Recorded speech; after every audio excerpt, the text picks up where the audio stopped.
Sebelumnya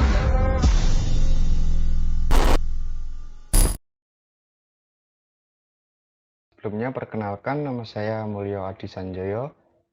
Saya dari kelas manajemen 3C. Nomor NIM saya 20031020093. Di sini saya akan menjelaskan sedikit materi tentang filsafat modern. Yaitu filsafat modern ada Renaissance dan juga Aufklärung.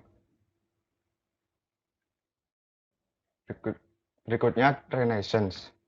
Renaissance berasal dari bahasa Perancis, berarti kelahiran kembali.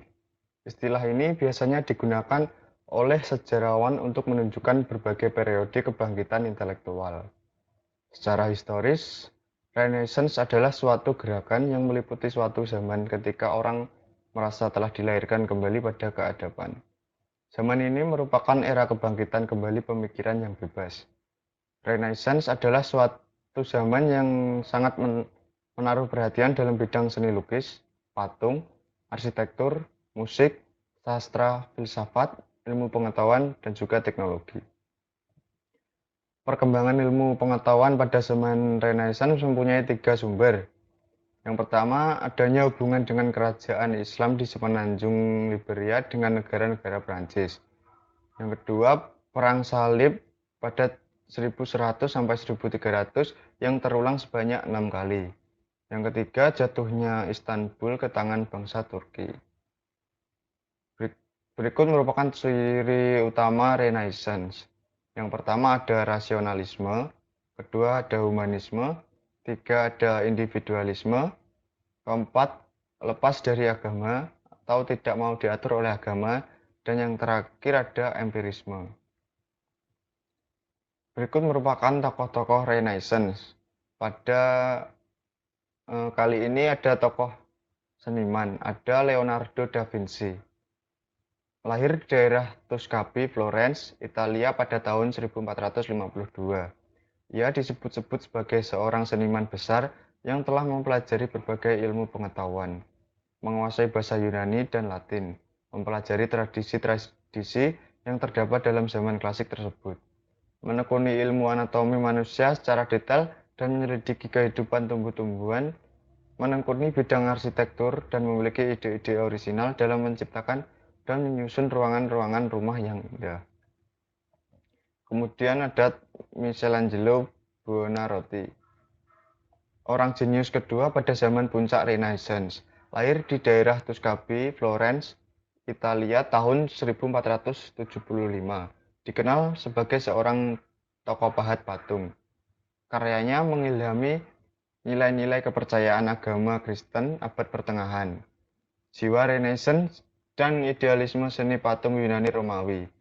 Karya terbesar Michelangelo terdapat dalam lukisan The Best Judgment di sisi altar chapel Sistine antara tahun 1508 dan 1512.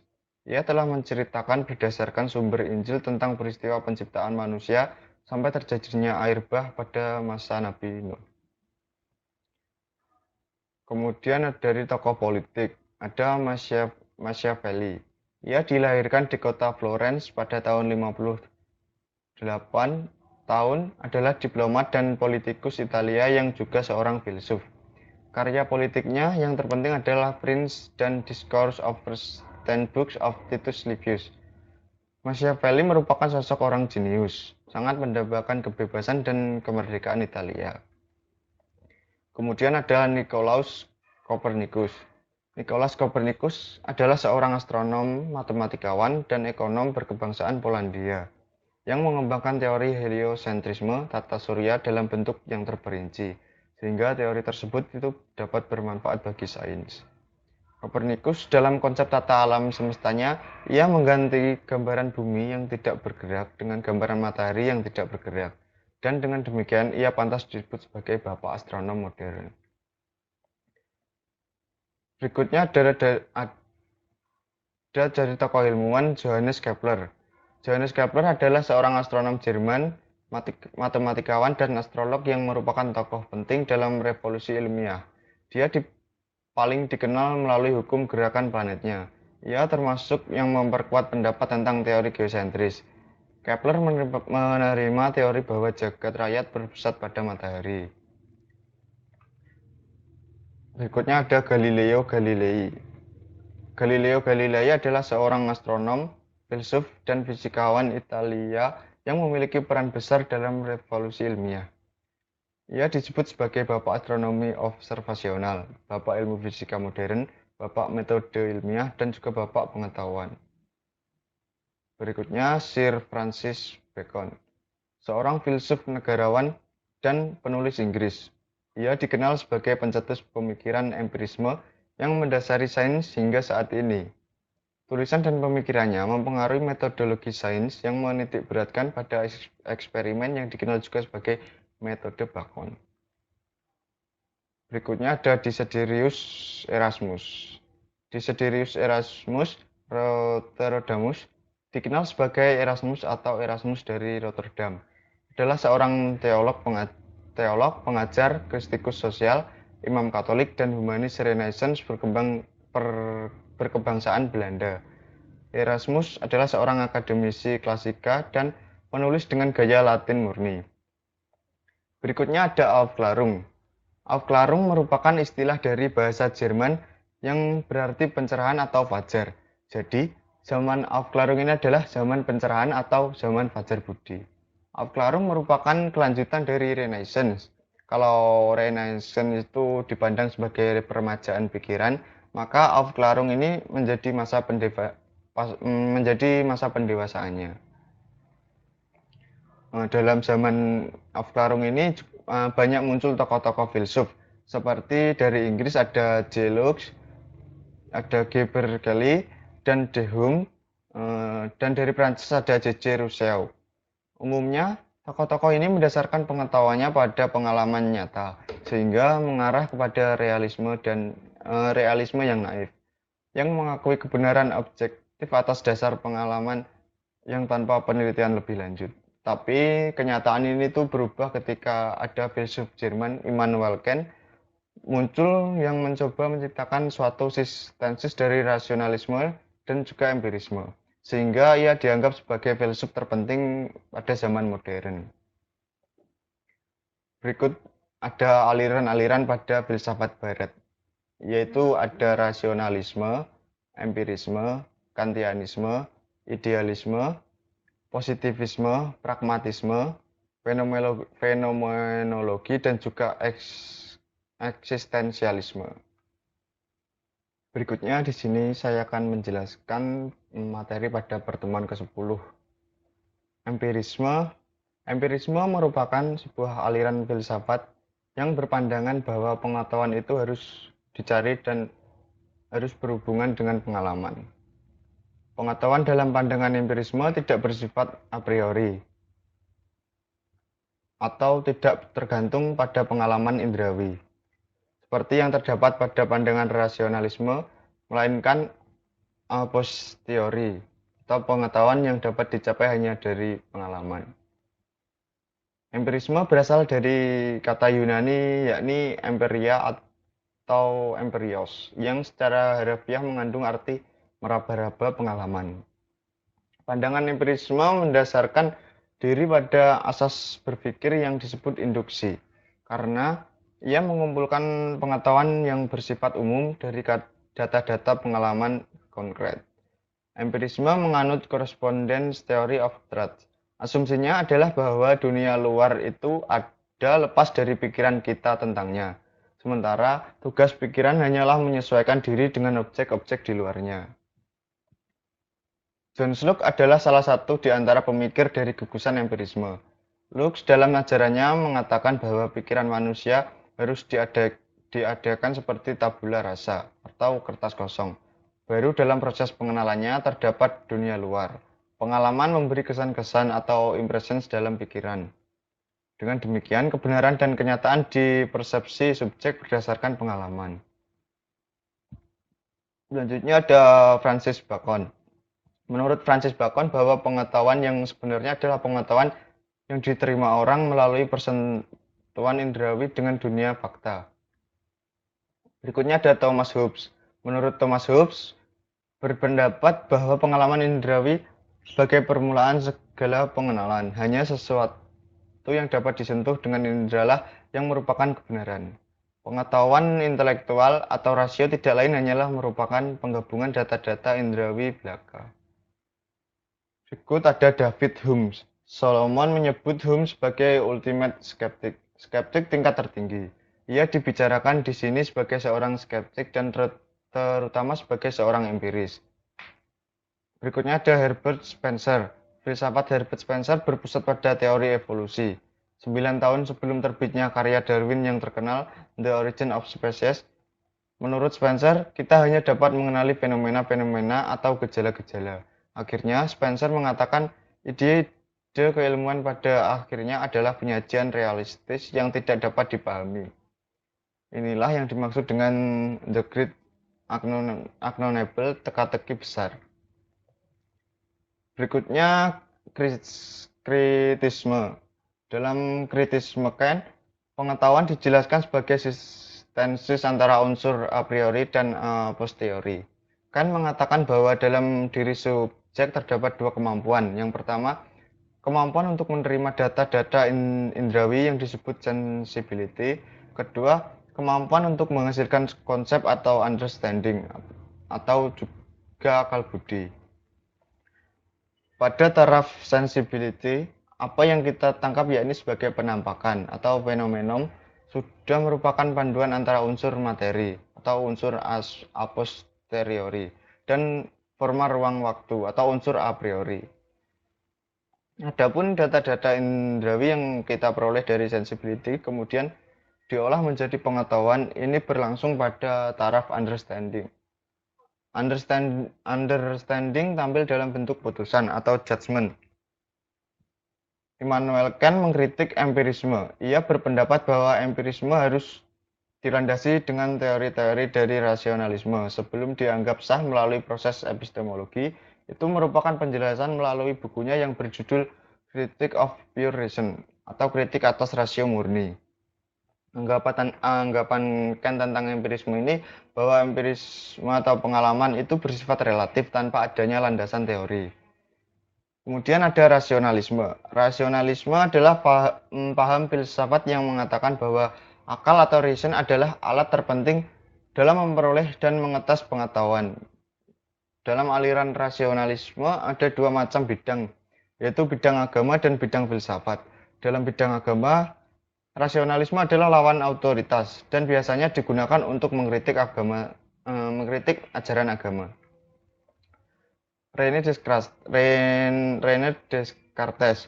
Menurut pandangannya, pada waktu itu ia berpendapat wahyu ilahi yang isinya memberitakan kepadanya bahwa ilmu pengetahuan haruslah satu, tanpa bandingnya, serta harus disusun oleh satu orang sebagai satu bangunan yang berdiri sendiri menurut satu metode yang umum. Berikutnya ada Gottfried Wilhelm von Leibniz. Metafisikanya adalah ide tentang substansi yang dikembangkan dalam konsep monad. Leibniz berpendapat bahwa substansi itu banyak. Ia menyebutkan substansi-substansi itu monad. Setiap monad berbeda dengan yang lain. Dan Tuhan atau sesuatu yang supermonad dan satu-satunya monad yang tidak dicipta adalah pencipta monad itu. Blaise Pascal, filsafat Pascal mewujudkan suatu dialog di antara manusia yang konkret dengan Allah. Di dalam realitas hidup manusia terdapat tiga macam tertib, yaitu tertib bendawi, tertib rohani, dan juga tertib kasih. Ajaran Spinoza di bidang metafisika menunjukkan kepada suatu ajaran monistis yang logis, yang mengajarkan bahwa dunia sebagai keseluruhan, mewujudkan suatu substansi tunggal. Ajaran ini didasarkan atas keyakinan bahwa tiap hal memiliki suatu subjek tunggal dan suatu predikat tunggal, sehingga harus disimpulkan bahwa segala hubungan dan kejamakan adalah semu. Berikut merupakan perbedaan filsafat rasionalisme, empirisme, dan juga kritisisme. Rasionalisme itu bersifat a priori atau tidak tergantung pada pengalaman indrawi, apa yang tersirat dalam makna ide-ide yang sudah diterima. Bagi Descartes, pengetahuan tentang dunia luar ditentukan oleh kebenaran yang sudah melekat dalam pikiran subjek atau adanya ide-ide. Untuk empirisme bersifat posteriori, pengetahuan yang didapat dicapai hanya dari pengalaman. Menurut Locke, pikiran manusia harus diandaikan sebagai tabula rasa atau kertas kosong. Baru dalam proses pengenalannya terdapat dunia luar. Pengalaman memberi kesan-kesan dalam pikiran. Untuk kritisme, pengetahuan dijelaskan sebagai eksistensis antara unsur a priori dan a posteriori. Adapun data-data indrawi yang diperoleh dari sensibility kemudian diolah menjadi pengetahuan. Ini berlangsung pada taraf understanding. Understanding tampil dalam bentuk putusan atau judgment. Pada putusan itu terjadi eksistensi antara unsur a posteriori dan a priori. Dalam diri subjek terdapat dua kemampuan, sensibility dan understanding atau akal budi. Berikutnya, di sini saya akan menjelaskan tentang filsafat modern, yaitu positivisme, fenomenologi, pragmatisme, dan juga realisme. Pengertian positivisme. Positivisme berasal dari kata positif. Kata positif di sini sama artinya dengan faktual, yaitu apa yang berdasarkan fakta-fakta. Menurut positivisme, pengetahuan kita tidak pernah boleh melebihi fakta-fakta. Dengan demikian, maka ilmu pengetahuan empiris menjadi contoh istimewa dalam bidang pengetahuan. Oleh karena itu, filsafat pun harus meneladani contoh tersebut. Maka dari itu, positivisme menolak cabang filsafat metafisika, menanyakan hakikat benda-benda atau penyebab yang sebenarnya, termasuk juga filsafat, hanya menyelidiki fakta-fakta dan hubungan yang terdapat antara fakta-fakta. Jadi positivisme itu merupakan suatu aliran filsafat yang menyatakan ilmu alam sebagai satu-satunya sumber pengetahuan yang benar dan menolak aktivitas yang berkenaan dengan metafisik. Positivisme tidak mengenal adanya spekulasi, semua harus didasarkan pada data empiris. Kemudian ada tokoh-tokoh aliran positivisme. Yang pertama ada Auguste Comte. Auguste Comte adalah seorang filsuf Prancis. Dia adalah pendiri dari disiplin sosiologi dan doktrin positivisme. Lahir pada 19 Januari 1798 di Montpellier. Auguste Comte merupakan tokoh pertama yang memunculkan aliran positivisme. Sebuah karya pentingnya yaitu Cours de Philosophie Positive. Ia berpendapat bahwa indera itu amat penting dalam memperoleh pengetahuan, tetapi harus dipertajam dengan alat bantu dan diperkuat dengan eksperimen. Kekeliruan indera akan dapat dikoreksi lewat eksperimen-eksperimen yang memerlukan ukuran yang jelas. Berikutnya ada John Stuart Mill. John Stuart Mill memberikan landasan psikologis terhadap filsafat positivisme, karena psikologi merupakan pengetahuan dasar bagi filsafat. Seperti halnya dengan kaum positif, Mill mengakui bahwa salah satunya yang menjadi sumber pengetahuan ialah pengalaman. Karena itu, induksi merupakan metode yang paling dipercaya dalam ilmu pengetahuan. Berikutnya ada Hippolyte Tainadel. Adalah seorang kritikus Prancis dan sejarawan. Dia adalah pengaruh teoritis kepala naturalisme Prancis, pendukung utama positivisme sosiologi dan salah satu praktisi pertama kritik historis.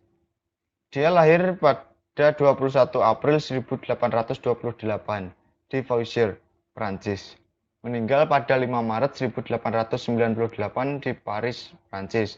Pendidikan École Normale Supérieure, ia mendasarkan diri pada positivisme dan ilmu jiwa, sejarah, politik, dan juga kesastraan. Berikutnya ada Émile Durkheim. Sosiolog David Émile Durkheim adalah seorang sosiologi Prancis, psikolog sosial, dan juga filsuf. Ia secara resmi mendirikan disiplin akademis dan dengan Karl Marx dan Max Weber yang sering dikutip sebagai kepala sekolah. Lahir 15 April 1858 di Epinal, Prancis. Ia menganggap positivisme sebagai asas sosiologi. Berikutnya Charles de Hardy. Ia mendasarkan teori positivisme pada dunia pendidikan. Dalam bukunya Truth and Fallacy in Education Theory, menyatakan bahwa tidak ada yang bermakna tentang pendidikan jika pernyataannya secara empiris tidak bisa diverifikasi secara benar. Para ahli aliran positivisme berpendapat bahwa pernyataan etika hanyalah merupakan ungkapan perasaan seseorang. Berikutnya ada D.J. O'Connor. Menurut teori Kanner, aliran positivisme adalah merupakan aliran yang sadar. Bisa dijelaskan dalam sebuah formulasi verifikasi teori makna yang bermutu yang merupakan serangan lanjutan terhadap metafisika. Sebuah penolakan terhadap teori kognitivisme. Berikut merupakan karakteristik atau ciri aliran filsafat modern yaitu positivisme. Yang pertama, menolak keras gagasan atau pemikiran yang berkenaan dengan ilmu pengetahuan yang sebelumnya tidak dilakukan eksperimen atau penelitian sama sekali. Yang kedua, tidak mempercayai berbagai hal yang erat kaitannya dengan tahayul dan mitos-mitos yang sudah lama berkembang. Ketiga, menggunakan berbagai metode ilmiah yang diperuntukkan untuk mengumpulkan dan membuktikan suatu data yang diperlukan. Empat, menempatkan metode ilmiah sebagai syarat mutlak untuk menentukan kebenaran suatu hal. Kelima, dalam prosesnya lebih menitik beratkan pada penggunaan logika dan pemikiran dasar lainnya. Keenam, indera merupakan salah satu sarana yang dapat dipergunakan untuk mengumpulkan data. Dengan perkembangan ilmu pengetahuan dan teknologi yang ada, sains dan budaya dibedakan menjadi dua hal yang tidak berhubungan satu sama lain. Untuk berikutnya ada fenomenologi. Pengertian fenomenologi berasal dari kata fenomenon, yaitu suatu yang tampak, yang terlihat karena kecakupan. Biasanya disebut dengan istilah gejala. Jadi fenomena adalah aliran yang membicarakan fenomenon atau segala sesuatu yang menampakkan diri. Fenomenologi merupakan kajian tentang bagaimana manusia sebagai subjek memaknai objek-objek di sekitarnya. Fenomenologi merupakan kajian tentang bagaimana manusia sebagai subjek memaknai objek-objek di sekitarnya. Tokoh-tokoh dalam fenomenologi yang pertama ada Edmund Husserl. Menurut Husserl, memahami fenomenologi sebagai suatu metode dan ajaran filsafat sebagai metode, Husserl membentangkan langkah-langkah yang harus diambil agar sampai pada fenomeno yang murni. Max Scheler berpendapat bahwa metode fenomenologi sama dengan cara tertentu untuk memandang realitas. Dalam hubungan ini, kita mengadakan hubungan langsung dengan realitas berdasarkan intuisi atau pengalaman fenomenologi. Menurutnya ada 3 fakta yang memegang peranan penting dalam pengalaman filsafat. Di antaranya fakta natural, yaitu berdasarkan pengalaman indrawi yang menyangkut benda-benda yang nampak dalam pengalaman biasa. Yang kedua ada fakta ilmiah, yaitu mulai lepas diri dari penerapan indrawi yang langsung semakin abstrak. Yang ketiga ada fakta fenomenologis, merupakan isi intuitif yang merupakan hakikat dari pengalaman langsung. Berikutnya ada Martin Heidegger. Menurut Heidegger, manusia itu terbuka bagi dunianya dan sesamanya. Kemampuan seseorang untuk bereksistensi dengan hal-hal yang di luar dirinya karena memiliki kemampuan seperti kepekaan, pengertian, pemahaman, perkataan, atau pembicaraan. Berikut ini merupakan karakteristik atau ciri aliran filsafat modern, yaitu fenomenologi. Yang pertama, fenomenolog berkecenderungan untuk menentang atau meragukan hal-hal yang diterima tanpa melalui penelaahan atau pengalaman terlebih dahulu, serta menentang sistem besar yang dibangun dari pemikiran yang spekulatif. Yang kedua, fenomenolog berkecenderungan untuk menentang naturalisme, juga disebut sebagai objektivisme atau positivisme, yang tumbuh meluas dalam ilmu pengetahuan dan teknologi modern, dan telah menyebar di daerah Eropa bagian utara semenjak zaman Renaissance. Yang ketiga, secara positif, fenomenolog berkecenderungan untuk membenarkan pandangan atau persepsi. Dalam beberapa hal juga evaluasi dan tindakan, yang mengacu pada apa yang dikatakan Husserl sebagai evidence, yakni terdapatnya kesadaran tentang kebenaran itu sendiri sebagaimana yang telah terbuka secara sangat jelas. Yang keempat, fenomenolog cenderung mempercayai perihal adanya bukan hanya dalam arti dunia kultural dan natural, tetapi juga adanya objek yang ideal seperti jumlah dan bahkan juga berkenaan dengan kehidupan tentang kesadaran itu sendiri yang dijadikan sebagai bukti dan oleh karenanya harus diketahui. Kelima, fenomenolog memegang teguh prinsip bahwa riset harus memfokuskan diri pada sesuatu yang disebut menemukan permasalahan sebagaimana yang diarahkan kepada objek dan pembetulannya terhadap objek sebagaimana ditemukan permasalahan.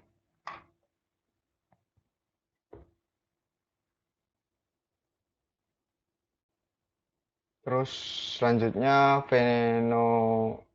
fenomenolog berkecenderungan untuk mengetahui peranan deskriptif secara universal, pengertian a priori atau eidiktik untuk menjelaskan tentang sebab akibat maksud atau latar belakang. Berikut masuk ke pragmatisme. Pengertian pragmatisme merupakan gerakan filsafat Amerika yang menjadi terkenal selama 1 abad terakhir. Ia adalah filsafat yang mencerminkan dengan kuat sifat-sifat kehidupan Amerika. Pragmatisme banyak hubungannya dengan nama seperti Charles S. Peirce, William James, John Dewey, dan George Herbert. Pragmatisme berusaha untuk menengahi antara tradisi empiris dan tradisi idealis dan menghubungkan hal yang sangat berarti dalam keduanya. Berikut merupakan tokoh-tokoh pragmatisme. Yang pertama adalah Charles S. Peirce. Charles yang terkenal sebagai pendiri pragmatisme mendapat pengaruh dari Kant dan Hegel. Peirce mengatakan bahwa problema-problema termasuk persoalan-persoalan metafisik dapat dipecahkan jika kita memberi perhatian kepada akibat-akibat praktis dari mengikuti bermacam-macam pikiran. Yang kedua ada William James. Perkembangan pragmatisme yang cepat adalah disebabkan oleh tanah yang subur yang ditemukan di Amerika dan oleh penyajian yang sangat menarik dari William James.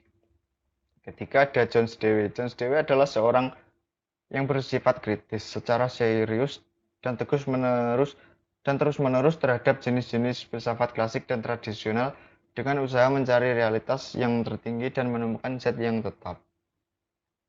Berikut ini merupakan karakteristik atau ciri aliran filsafat modern pragmatisme. Yang pertama ada memusatkan perhatian pada hal-hal dalam jangkauan pengalaman indera manusia. Yang kedua, apa yang dipandang benar adalah apa yang berguna atau berfungsi. Yang ketiga, manusia bertanggung jawab atas nilai-nilai dalam masyarakat.